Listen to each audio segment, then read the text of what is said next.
Bien le bonjour. Donc je vous avais parlé que j'étais plus Winker parce que bon, d'origine, par ma naissance, par ma famille, je suis quand même chrétien, mais je suis chrétien en deuxième plan. C'est un peu comme je suis breton en premier, puis en deuxième plan, je suis français. Donc je vais vous montrer pourquoi est-ce que c'est en fait le monde Winker, bien que le mot Winker est un nom récent, mais il a bien fallu mettre un nom dessus. Donc ils ont trouvé ce nom-là. Donc voilà. Le Winker est un mouvement religieux basé sur l'ancienne religion définie par Gérard Gardner et incluant des éléments de croyance tels que le chamanisme, le druidisme et les mythologies grecques, romaines, slaves, celtiques et nordiques. Les adeptes, les Winkers, prônent le culte de la nature et ça donne parfois, mais pas nécessairement, la magie blanche. Sens du terme. Le terme Winker a été créé par Gérard Brousseau-Kastner au XXe siècle, qui affirmait qu'il voulait dire sagesse en vieil anglais. En réalité, sorcellerie en anglaise, ancien se dit witchcraft, d'où le terme actuel witchcraft.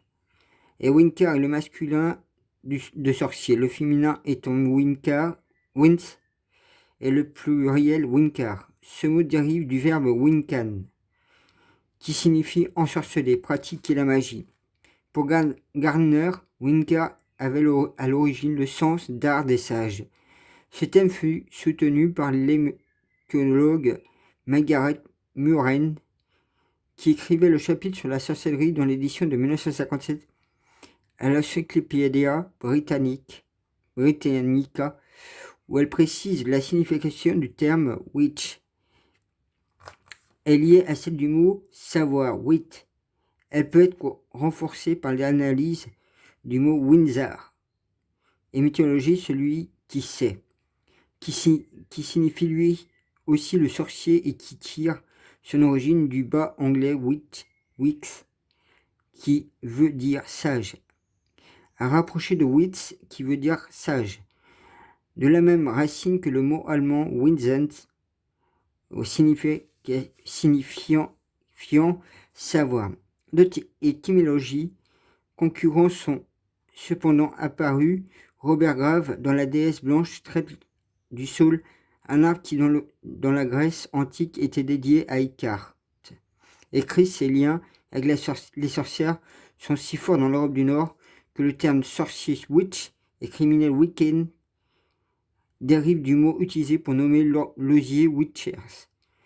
Margot Alder, dans le Drawing Dow, The Moon Ratach Winker Alando Europeans with Wait. Dans la signification recouvre les sens de soumettre et de changer. Un sorcier a été une femme habile à imaginer, à soumettre et à changer la réalité. Donc voilà, vous comprenez un peu est-ce que c'est le sens, et c'est des trucs que tout le monde peut pratiquer hors des dômes de l'église, etc. Ça permet aussi comme moi, j'utilise aussi comme je vous ai dit, les mantras. Vous voyez, ça n'a rien à voir avec la religion chrétienne. Hein. Bon, c'est vrai que je suis plus chrétien, comme je dis, en deuxième plan, par ma famille, mais voilà, après moi je suis pas du tout musulman. Hein. Histoire origine, les Winkers s'inscrivent dans la mouvance européenne du néopaganisme et de la première moitié du XXe siècle.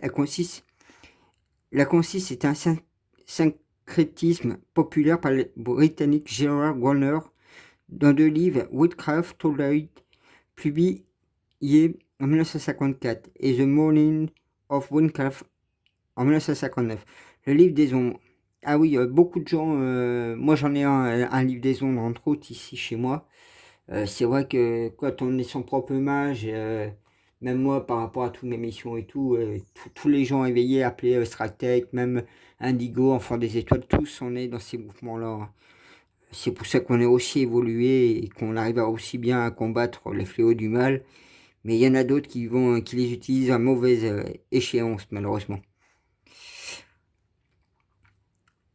Donc le livre des ombres, ouvrage de référence de la Wincar granérienne, fut écrit à l'origine par Gerard Gardner, certains comme Daniel Emmett et Alex Rudin suggèrent également une collaboration redistribuée d'Esther Colwell, le célèbre occultiste fondateur de la philosophie thélémite. Il fut partiellement réécrit par Dorland Valiant, né le 4 janvier 1922 dans le Michigan, dans le nord de Londres,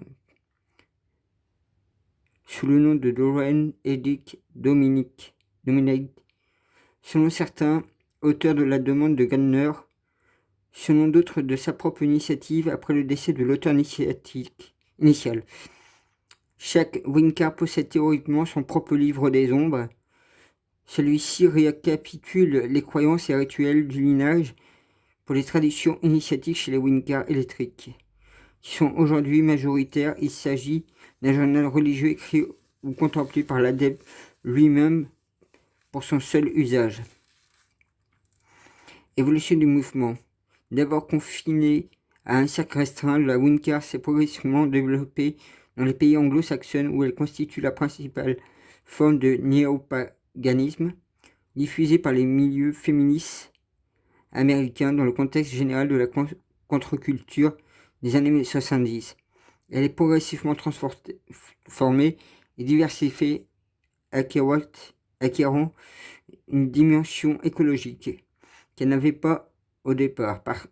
Parallèlement aux structures initiatiques issues de la lignée Gardner ou d'Alex Sanders,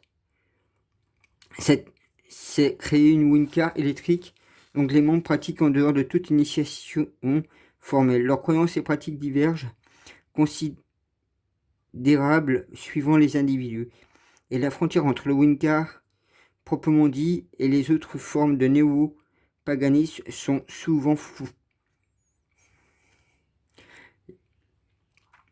Les diversités des pratiques, l'absence de structure centrale et souvent de structure tout court rendent le nombre des Wicca difficile à déterminer. En 1990, l'étude de NSRI avait estimé le nombre des Wicca aux États-Unis à 8000. L'étude suivante, Harris, réalisée en 2001, on trouve 134 000, auquel il faut ajouter une part significative des 144 000 Américains se définissant comme païens. L'enquête du Pew Forum, réalisée en 2008, place environ 1,2 million le nombre américain pratiquant des religions New Age. La majorité d'entre eux seraient Wicca ou fortement influencés par la Wicca. Ces chiffres sous-estiment probablement la taille réelle du mouvement. Un part significatif des Wicca pratiquent un secret par crainte des discriminations. Une évolution similaire de constat dans tous les pays anglo-saxons. Les Wicca électriques sont dans l'ensemble largement majoritaires, même si leur domination est moins prononcée en Grande-Bretagne. Le divin. La plupart des Wicca croient un double détier représentant par une grande déesse et un dieu cornu, considérés comme des polarités compléments de l'incarnation des forces de la nature. Les représentations divines sont multiples et variées, en fonction de la culture prégnante du groupe. Par exemple, Gary Wind et Nunos, Isis et Osiris, Odin et Frigg, j'ai un peu du mal à prononcer, et la déesse mère. Elle symbolise l'énergie féminine, la nuit, la magie, l'eau, la terre, la fertilité, le chaudron, le pentagramme, la coupe, le miroir. Elle est associée à la lune, astre dominant dans le Wicca, et à ces 4 phases. Les Wicca parlent de la triple déesse dont le sens où ces 4 phases de la lune, 3 seulement sont visibles. La lune monde représentant la jeune fille, la pleine lune, la mère, la lune décroissant, la vieille femme, la lune noire, nouvelle lune, la mort. Un mythe attribué tant à la tradition gardnérienne qu'alexandrienne stipule dans la déesse possédant la connaissance, y compris celle de la mort, aurait séjourné dans le royaume de la mort, de ce qu'elle serait tombée amoureuse. La personnification de la mort est masculin. Le Wicca voit dans la mort une manifestation de Dieu cornu. La nouvelle lune est rarement inclue dans les rites Winkar. Lors de la nouvelle lune, la déesse réside au royaume des ombres et à des fins régénération, et les Winkar pratiquent à ce moment-là de la magie dite passive, méditation, voyance, etc. La nouvelle lune est personnifiée par Ikat, déesse de la lune noire, et la sorcellerie Diane, Athémis, est la déesse de la lune blanche, de la magie et de la chasse, et croit que tout est un, et que donc le divin est partout, en toute chose, tout doit être honoré. En cela, la Winkar est dans l'ensemble de sorciers les plus tolérants. La philosophie, elle se résume à ce seul conseil mention finale du credo Winkar: fais ce qu'il te plaît tant que cela nuit à personne.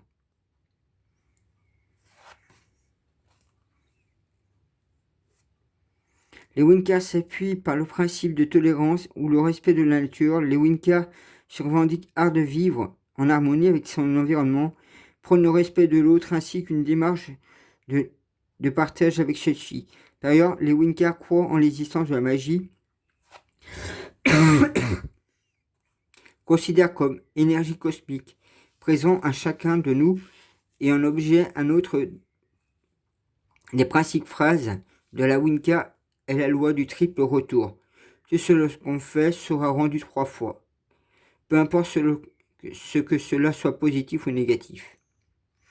Les croyants Winkar sont multiples, polymorphes et peuvent varier considérablement selon les individus. On trouve néanmoins quelques thèmes dominants: l'existence de polarité. Les Winkar postulent que notre monde et notre conscience universelle sont bipolaires, féminin-masculin. Les dieux païens invoqués lors des cérémonies Winkar sont empruntés à des différentes mythologies. Il n'y a pas de panthéon propre à Winkar. Parce que le panthéon, c'est encore autre chose. Ces différentes divinités seront des aspects de la déesse et de Dieu, en eux-mêmes partie intégrante d'une réalité plus vaste et intangible qu'ils appellent l'un, le divin, ou l'inscrit, ou l'univers. L'humanité lui-même fera partie de cette globalité. La règle du triple retour. Certains Winkar croient au principe que toute la cause a un effet, que ce soit dans une vie ou une autre, un peu comme le karma ou le werk. La magie naturelle et la dominance ne semblent pas à faire consensus. Elle s'effectue comme la modification des énergies subtiles. Magie dans la manifestation plus exemplaire et respectueuse est la magie de la vie, manifestation du divin. La magie peut être dispensée par les entités divines. Les symboles porteraient en eux-mêmes une énergie proche des archétypes. Les Winkar détiennent une énergie spéciale en couleur pierre précieuse, herbe, encens et par extension potions, rituels, allumettes, etc. Une énergie subtile provenant de modus subtils, plan éthérique, astral, et selon les théories Winkar, le corps serait le siège de l'âme, corps subtil. Ouais, parce que c'est vrai qu'on a le corps physique, le corps éthérique, et après il y a l'âme. Moi, je me suis retrouvé à aller très très loin, et où j'ai quitté mon corps ici. J'ai quitté mon corps éthérique là où j'étais, et je suis rentré dans un autre endroit où mon corps éthérique ne pouvait pas rentrer, c'était que mon âme. Donc souvent on parle des 3 mois de la personne, justement.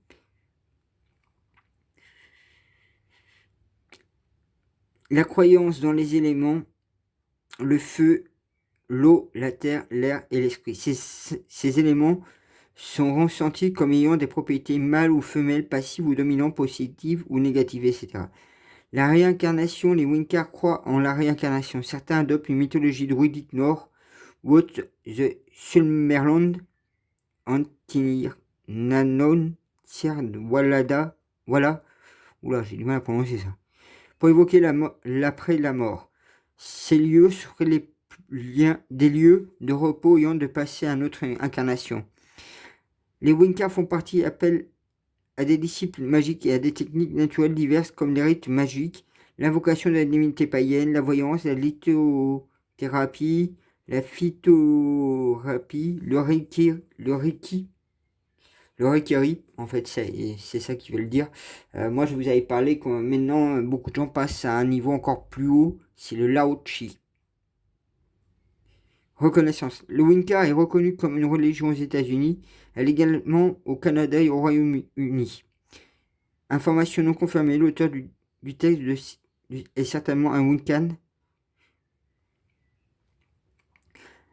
La Wiccan en elle-même n'est pas une secte, cependant beaucoup de personnes mal informées le prétendent, notant que cette accusation ne peut concerner que la pratique en groupe de la Wicca.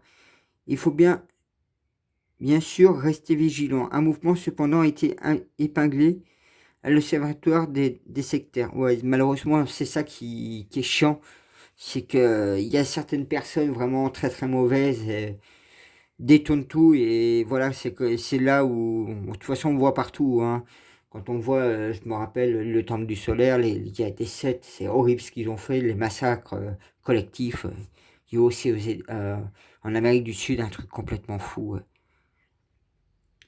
Les pratiques, il n'existe pas vraiment de pratiques spécifiques à la Wicca, ouais, parce qu'en fait, comme ils disent, hein, on est son propre chaman, ses propres foi, etc. Mais vous voyez tout le respect qu'il y a dans dans tout cette pratique Wicca. La plupart du temps, les rites se pratiquent en plein air, dans la nature, loin des regards. Actuellement se développe une nouvelle forme de pratique dite pratique solitaire de la Wicca ou Wicca de salon, terme emprunté à Squin Gunningham, pour désigner les Wicca pratiquant chez eux n'ayant pas la possibilité ou le souhait de le faire en dehors en harmonie avec le Red Wicca mentionné ci-dessus. Première règle. Le Wicca pratique de la façon qui lui convient le mieux. Certains font leur rite avec de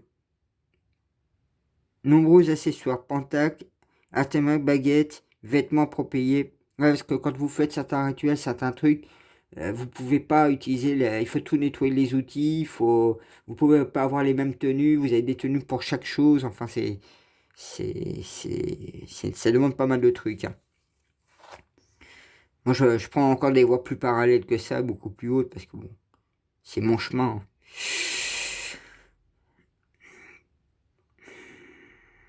Hein. Ouais. Actuellement une nouvelle forme, excusez-moi. Le Wicca pratique de la façon qui lui convient le mieux. Certains font leur rite avec nombreux accessoires, ouais, j'avais fait ça. D'autres pratiquent de façon épurée, l'essentiel, voilà, la façon épurée, comme c'est plus ça que je fais. L'essentiel étant de se sentir le plus à l'aise possible pour être en harmonie avec son environnement, de pouvoir correctement canaliser l'énergie. Lors du rite, bougie est symbole des 4 éléments, cependant, très souvent représentés. Il n'y a pas de sacrifice animal ou humain, ou quel que soit. Les Wicca respectent avant tout l'autre et la nature. Certains pratiquent même le végétarisme. Tout au plus, offrandes sont faites aux divinités, mais ceux-ci sont souvent des éléments de la nature tels que fleurs, herbes fraîches, eau, etc. Lors du rite, le Wicca trace un cercle pour s'isoler et garder prisonnier l'énergie qui va appeler du doigt ou avec un outil ou par la pensée ou physique. Comme la nature est son propre temple, il se crée un espace de prière qu'il défacera ensuite. Il pratique ensuite son rite, puis referme le cercle, c'est-à-dire l'efface. Les fêtes. Sous le nom de roue, chaque année les Wicca regroupent 21 réunions de Samhain pour célébrer la fluctuation des saisons. Il s'agit d'un calendrier qui prend en compte les cycles lunaires, solaires et ainsi que ceux propres à l'agriculteur traditionnel. Les 21 célébrations sont les 4 sabbats majeurs, Sin, Imbolc, Beltane et Lugnasach.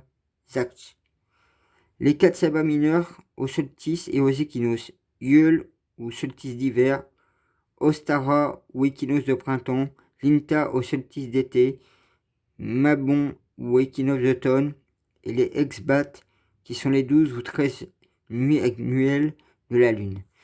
Sabbat, le calendrier des dates sacrées de la Wicca consiste à une hybridation de l'ancien calendrier des peuples germaniques avec celui des peuples celtes. Au final, 8 fêtes riment l'année Wicca.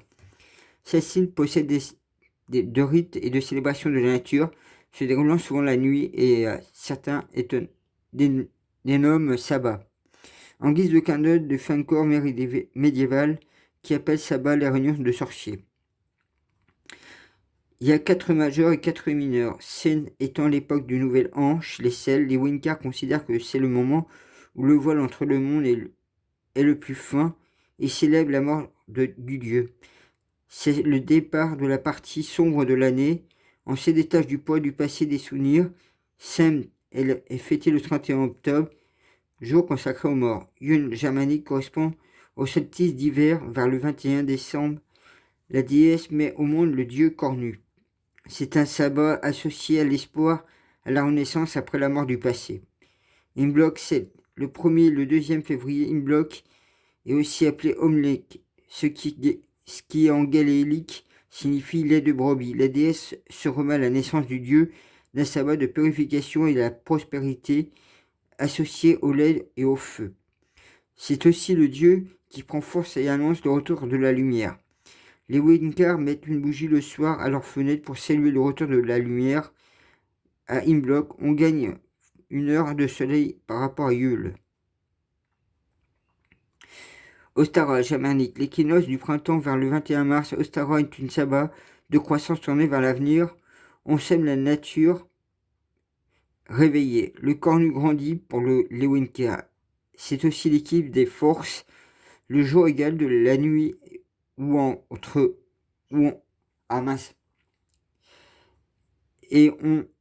dans le domaine temporel du dieu soleil qui prend des forces chaque jour davantage. Beltane, le 31 avril, d'origine double, le nom est 7, mais la date correspond aussi à la nuit des Wald Purgis du folklore allemand. Le cornu atteint l'âge d'homme, il désire la déesse et s'unit à elle. Une de ces grandes sabbats de l'année qui fait pendant Ascens. Cette fête est autrefois célébrée par des feux et une union sexuelle transmise combat par l'église chrétienne. L'Inta germanique, le solstice d'été vers le 21 juin. On célèbre le soleil, le dieu qui est apogée en allumant des feux, la fête de Saint-Jean. Lunatsad, aussi appelé Lunatsad ou Lamas 7, le 1er août. Lunatsad est le moment des récoltes alors que le soleil décline. Mabon, l'équinoxe d'automne vers le 21 septembre. Les jours raccourcissent, les forces du dieu déclinent. C'est une période d'équilibre, notamment entre la durée de la nuit et du jour. En méditation et la réflexion chez certains, c'est le jour de la mort de Dieu. Et ça, les sbats ont lieu dans les 12 ou 13 nuits de la pleine lune de l'année. La lune est le symbole de la déesse. La lune est le moment où celle-ci est dans la plus grande puissance. Ainsi, les sbats sont principalement consacrés à glorifier la déesse et des mythes et des invocations. C'est aussi durant ces sbats qu'ont lieu des travaux collectifs de Winkar opératives. Les Cowen. Un Cowen peut définir comme un groupe de Winkar qui se ressemblent pour célébrer les sabbats.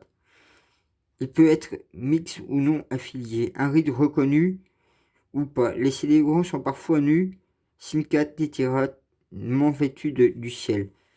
Surtout les Cowen ghanéens traditionnels. Il y a 13 personnes dans un Cowen, donc une grande prêtresse, un prêtre. Les hommes sont initiés par la prêtresse et les femmes par le prêtre. Il y a souvent 3 degrés d'initiation dans un Cowen. Les derniers donnent la possibilité d'un grand prêtre et d'une prêtresse et de fonder un nouveau Cowen. Les Winkars électriques pratiquent seuls, en dehors de toute hiérarchie et suivent un rite établi. Donc voilà. Faut pas tout prendre au premier abord. Après c'est à tout chacun. Moi je fais certains trucs. Moi il y a des trucs que je fais pas. Donc après j'avais vu qu'il y en avait un deuxième.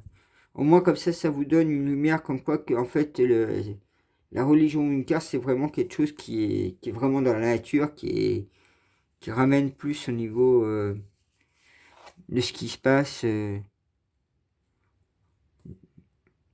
Donc vous voyez, souvent ils parlent du Panthéon. Après, je sais que, vous voyez, il y a encore d'autres pages. Donc c'est par rapport à plein de trucs. Donc là, ils redonnent d'autres d'autres choses pour expliquer à peu près la plupart de tout ça. Donc c'est vrai que les pratiques, les connaissances, ça demande pas mal de choses. Donc c'est vrai que ça demande une sacrée connaissance de tous ces trucs-là. Moi, je vais pas vous faire tout de suite celui-là. Je le ferai par morceaux. Vous me le direz en message si ça vous dit que je le fasse. Et puis ben je vous le ferai morceau par morceau, hein. Voilà. Après, ben, je vais vous montrer vite fait au niveau des panthéons. Justement, j'avais réussi à trouver ça il n'y avait pas longtemps.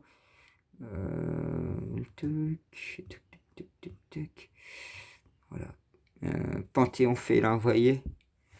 Donc ouais, justement, j'avais tout trouvé les trucs. Donc ça, c'est un des panthéons qui existent. Donc nous, on est plus liés avec eux.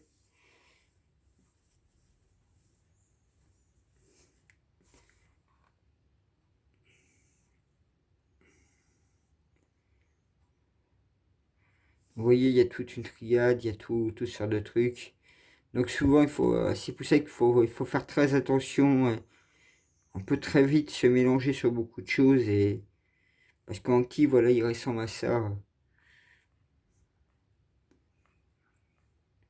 Vous voyez, il y a plein de choses que et du coup, on retrouve les parents, on retrouve les si, on retrouve pas mal de choses qui sont liées. Et c'est vrai qu'on peut s'y perdre facilement quand on ne connaît rien du tout avec le panthéon des reptiliens en fait. Donc c'est encore d'autres choses. Parce qu'il existe en fait 3 panthéons dans l'univers. Donc il faut vraiment savoir les 2 panthéons qui nous sont propres et celui-là qui n'est pas à nous en fait et qui est vraiment dangereux. Donc après il faut comprendre avec les falconioiformes, il faut comprendre avec la plupart des choses. Donc tout ça, il faut s'en méfier de cela. Donc vous retrouvez des races différentes, vous trouvez des choses très, très complexes. Donc c'est pour ça qu'il y a beaucoup de choses. Je préfère pas trop en fait de vous faire trop ces pages-là parce que c'est très particulier. Après, vous voyez, voilà où les gens où on se retrouve quand ils sont décédés. Ils se trouvent justement. Après, il y a c'est divisé en deux. Il y a une partie qui est pour les gens on va dire lambda, et après il y a la partie Dieu, donc le Panthéon, il y a 2 endroits. C'est vrai qu'après, pour tout comprendre, tous ces trucs-là, c'est pour ça que j'évite trop de vous en parler, parce que, comme vous voyez, hein, il y a plein de trucs. C'est très très très complexe tout ça. Voilà, bah, je vous souhaite une bonne journée.